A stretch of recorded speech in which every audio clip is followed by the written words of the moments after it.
Hello friends, welcome back to channel friends. TGE episode 2025 అనగా TS EAMCET 2025 కి సంబంధించినటువంటి fees reimbursement గురించి అయితే మనం ఈ వీడియోలో తెలుసుకుందాం ఫ్రెండ్స్. ముందుగా చూసుకున్నట్లయితే చాలా మందికి ఉన్న డౌట్స్ ఏంటి అంటే ఫీజ్ రీయింబర్స్మెంట్ అనేది ఎవరికి వస్తుంది, అందులోంచి నా ర్యాంక్ వచ్చేసి 10,000 బిలో అయితే ఉంది, సో నాకు ఫీజ్ రీయింబర్స్మెంట్ వస్తుందా, అండ్ అలాగే నాకు కేటగిరీ ఉందన్నమాట, సో నాకు ఫీజ్ రీయింబర్స్మెంట్ వస్తుంది కదా అని చెప్పేసి చాలామంది అయితే అడుగుతున్నారు. చాలామందికి అయితే ఈ డౌట్ అయితే ఉందన్నమాట.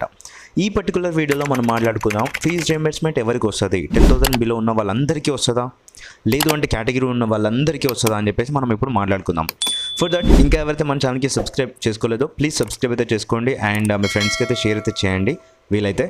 అండ్ మరొకటి ఏంటి అంటే ప్లీజ్ లైక్ అయితే చేయండి ఫ్రెండ్స్. లైక్ చేసి యూట్యూబ్ అనేది మీ ఫ్రెండ్స్కి మీ రిలేటివ్స్కి రికమెండ్ అయితే చేస్తుంది అనమాట. Okay friends, that's okay. మనం వచ్చేసి ఇప్పుడు ఫీజ్ రీయింబర్స్మెంట్కి ఎలిజిబుల్ అవ్వాలంటే సో మనకి కావాల్సినటువంటి ఎలిజిబిలిటీ క్రైటీరియాస్ ఏముంటాయో ఒకసారి ఇప్పుడు మనం చూద్దామన్నమాట.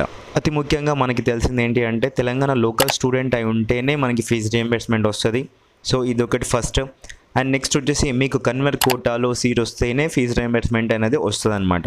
కన్వర్ కోటా అంటే గవర్నమెంట్ కోటాలోనే సీట్ వస్తే మీకు ఫీజ్ రీయింబర్స్మెంట్ వస్తుంది అనమాట. అండ్ థర్డ్ వచ్చేసి మీ పేరెంట్స్ ఎవరైతే ఉన్నారో మీ పేరెంట్స్ అయితే గవర్నమెంట్ జాబ్ హోల్డర్స్ అయి ఉండొద్దు.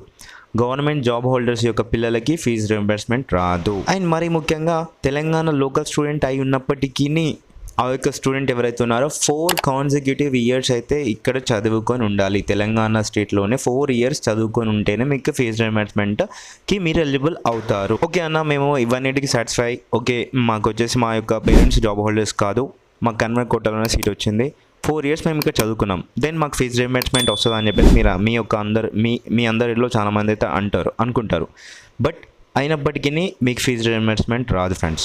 మరి ఎలా వస్తుంది, ఎవరికి వస్తుంది, ఎప్పుడు వస్తుంది అని చెప్పేసి మనం ఇప్పుడు మాట్లాడుకున్నట్టయితే మీరు అందరూ వచ్చేసి ఇన్కమ్ సర్టిఫికేట్ ఏదైతే ఉంటుందో ఎంఆర్ఓ ఆఫీస్, తహసీల్దార్ ఆఫీస్ నుంచి జారీ చేయబడినటువంటి మీ యొక్క ఫ్యామిలీ యాన్యువల్ ఇన్కమ్ సర్టిఫికేట్ పైన మీ యొక్క ఇన్కమ్ అనేది ఎంత ఉంటుంది అది ఇక్కడ క్రూషియల్ రోల్ అనేది ప్లే చేస్తుంది అనమాట ఫ్రెండ్స్. అదేవిధంగా చాలా మందికి నాకు 10,000 బిలో ర్యాంక్ వచ్చింది, నాకు ఫుల్ ఫీజ్ రీయింబర్స్మెంట్ వస్తుంది కదా అని చెప్పేసి ఎవరైతే అనుకుంటున్నారో అలా రాదండి. ఫస్ట్ వచ్చేసి మనము ఇక్కడ ఇన్కమ్ ఎలిజిబిలిటీ క్రైటీరియాకి మనం అనుగుణంగా ఉంటేనే మనకి ఇక్కడ 10,000 బిలో వచ్చినప్పటికీ మనకి ఫీజ్ రీయింబర్స్మెంట్ అనేది వస్తుంది అనమాట. అండ్ అదేవిధంగా మరికొంతమందికి అబౌట్ 10,000 ర్యాంక్ వచ్చినప్పటికీ ఫీజ్ రీయింబర్స్మెంట్ వస్తుంది. సో అది కూడా ఇన్కమ్ క్రైటీరియా పైన, ఇన్కమ్ ఏదైతే ఉంటుందో ఫ్యామిలీ ఇన్కమ్ దానిపైనే క్రూషియల్ రోల్ అనేది ప్లే చేస్తుంది అనమాట. ఇప్పుడు ఒకతను ఉన్నాడు, వాళ్ళ ఫాదర్ వచ్చేసి గవర్నమెంట్ జాబ్ హోల్డర్ అనమాట. సో అలాంటప్పుడు ఆ యొక్క స్టూడెంట్ ఎవరైతే ఉంటారో వాళ్ళకి ఇక్కడ ఫీజ్ రీయింబర్స్మెంట్ రాదు. ఎంత అయినా వాళ్ళకి 10,000 ర్యాంక్ బిలో వచ్చినప్పటికీ ఫీజ్ రీయింబర్స్మెంట్ అనేది రాదనమాట. ఎందుకు అంటే ఇక్కడ జస్టిస్ అనేది ప్లే చేస్తుంది ఫ్రెండ్స్, జస్టిస్ రోల్ అనేది ప్లే చేస్తుంది అనమాట. సో అదంతా వేరే టాపిక్. ఇప్పుడు మనం చూద్దాం ఎలా వస్తుంది ఏంటి అని చెప్పేసి. ఇప్పుడు చూద్దాం ఫ్రెండ్స్, మాకు వచ్చేసి బిలో 10,000 ర్యాంక్ వచ్చిందన్న, మాకు ఫుల్ ఫీజ్ రీయింబర్స్మెంట్ రావాలంటే ఏం చేయాలి అని చెప్పేసి అనుకుంటే మనకి ఇన్కమ్ సర్టిఫికేట్ అనేది ఒకటి ఉంటుంది కదా, మీ సేవ నుంచి జారీ చేయబడినటువంటి ఎంఆర్ఓ ఆఫీస్ నుంచి జారీ చేయబడినటువంటి సర్టిఫికేట్ ఒకటి ఉంటుంది. సో దానిపైన మీ యొక్క ఫ్యామిలీ ఇన్కమ్ అనేది ఇంత ఉండాలన్నమాట. ఇప్పుడు చెప్పే విధంగా మీ యొక్క ఫ్యామిలీ ఇన్కమ్ ఉంటే అప్పుడు మీకు ఫుల్ ఫీజ్ రీయింబర్స్మెంట్ వస్తుంది. ఓకేనా. ఫస్ట్ వచ్చేసి కేటగిరీలోంచి ఓసీ, ఓబీసీ, అర్బన్ ఏరియాకి చెందిన వాళ్ళకి చూద్దామన్నమాట. OC students and OBC students ఎవరైతే ఉంటారో పట్టణ ప్రాంతానికి చెందిన వాళ్ళు, ముఖ్యంగా అర్బన్ అంటే సిటీ ప్రాంతానికి చెందిన వాళ్ళు ఎవరైతే ఉంటారో వీళ్ళ యొక్క ఫ్యామిలీ యాన్యువల్ ఇన్కమ్ వచ్చేసి 2 lakhs బిలో ఉండాలన్నమాట. అప్పుడైతేనే మీకు ఫీజ్ రీయింబర్స్మెంట్ వస్తుంది.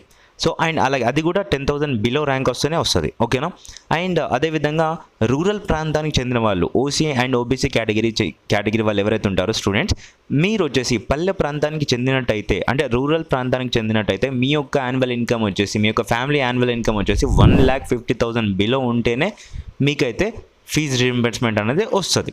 ఓకేనా. అదేవిధంగా ఎస్సీ ఎస్టీ వాళ్ళు ఎవరైతే ఉంటారో అర్బన్ ఏరియాకి చెంది ఉంటే వీళ్ళు కూడా 2 lakhs బిలో అయితే ఉండాలి వీళ్ళ యొక్క ఫ్యామిలీ ఇన్కమ్.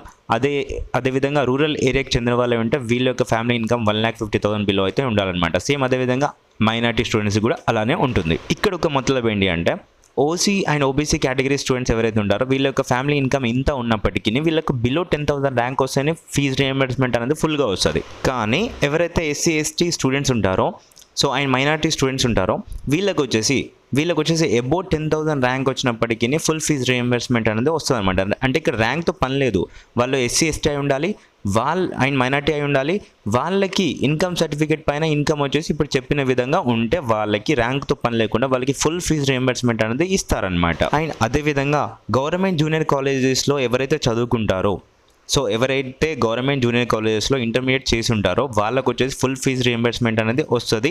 ఈవెన్ దో వాళ్ళకు వచ్చేసి 10,000 ర్యాంక్ కంటే ఎక్కువ ర్యాంక్ వచ్చినప్పటికీ, అంటే అబౌట్ 10,000 ర్యాంక్ వచ్చినప్పటికీ ఎవరైతే గవర్నమెంట్ జూనియర్ కాలేజెస్లో చదువుకొని ఎంసెట్ ఎగ్జామ్ రాసేసి వాళ్ళు ఇప్పుడు అబౌట్ 10,000 ర్యాంక్ వచ్చినప్పటికీ ఇన్కమ్ వచ్చేసి ఇంతగా ఉంటే, ఇప్పుడు మనం చెప్పిన విధంగా ఉంటే వాళ్ళకు వచ్చేసి ఫుల్ ఫీజ్ రీఎంబర్స్మెంట్ వాళ్ళకి కూడా వస్తుందన్నమాట. అండ్ మరికొంతమంది అనుకుంటారు, అన్న మాకు వచ్చేసి మేము ఓబీసీ కేటగిరీ అనమాట, మాకు వచ్చేసి అబౌట్ 10,000 ర్యాంక్ వచ్చింది, మా ఇన్కమ్ వచ్చేసి ఇంతే ఉందన్నమాట, బట్ ఇప్పుడు మాకు వస్తుందా అని చెప్పేసి చాలా మందికి డౌట్ అయితే ఉంటుందన్నమాట. మీకు వస్తుంది, బట్ కొంత పర్సంటేజ్ ఆఫ్ మాత్రమే వస్తుందన్నమాట ఫీజ్ రీఎంబర్స్మెంట్. మిగతా మనము డబ్బులు కట్టేసి అంటే డబ్బులు కట్టాలి మన జాబుల నుంచి, ఓకేనా. ఫుల్ ఫీజ్ రీఎంబర్స్మెంట్ రాదు. అబౌట్ 10,000 ర్యాంక్ వచ్చి మాకు ఇన్కమ్ ఇంత సాటిస్ఫై చేస్తున్నాం అని చెప్పేసి అనుకుంటే ఫుల్ ఫీజ్ రీఎంబర్స్మెంట్ రాదు, కొంచెమే వస్తుంది, అది కూడా కొంత పర్సంటేజ్ ఉంటుందన్నమాట. దాని గురించి నేను క్లియర్గా నెక్స్ట్ మళ్ళీ అప్కమింగ్ వీడియోస్లో మనం మాట్లాడుకుందాం, ఓకేనా ఫ్రెండ్స్. ఈ విధంగా ఉంటుందన్నమాట ఫీజ్ రీఎంబర్స్మెంట్ యొక్క వివరాలు. అండ్ ఇప్పటివరకు కనుక మీకు ఇలాంటి వివరాలు తెలియకపోతే ప్లీజ్ మీ ఫ్రెండ్స్కి కూడా షేర్ అయితే చేయండి, అండ్ మీరు అయితే కింద కామెంట్ సెక్షన్ తెలపండి. సో ఇన్ కేస్ ఏమైనా డౌట్స్ ఉంటే, అలాగే ఇంకా ఎవరైతే మన ఛానల్కి సబ్స్క్రైబ్ చేసుకోలేదు ప్లీజ్ సబ్స్క్రైబ్ అయితే చేసుకోండి. అండ్ రోజు ముఖ్యమైన విషయాలు ఏవైతే ఉన్నాయో అవి మనం ఇలాంటి వీడియోస్ రూపంలో మనం మాట్లాడుకుందాం అనమాట. Thank you for watching this.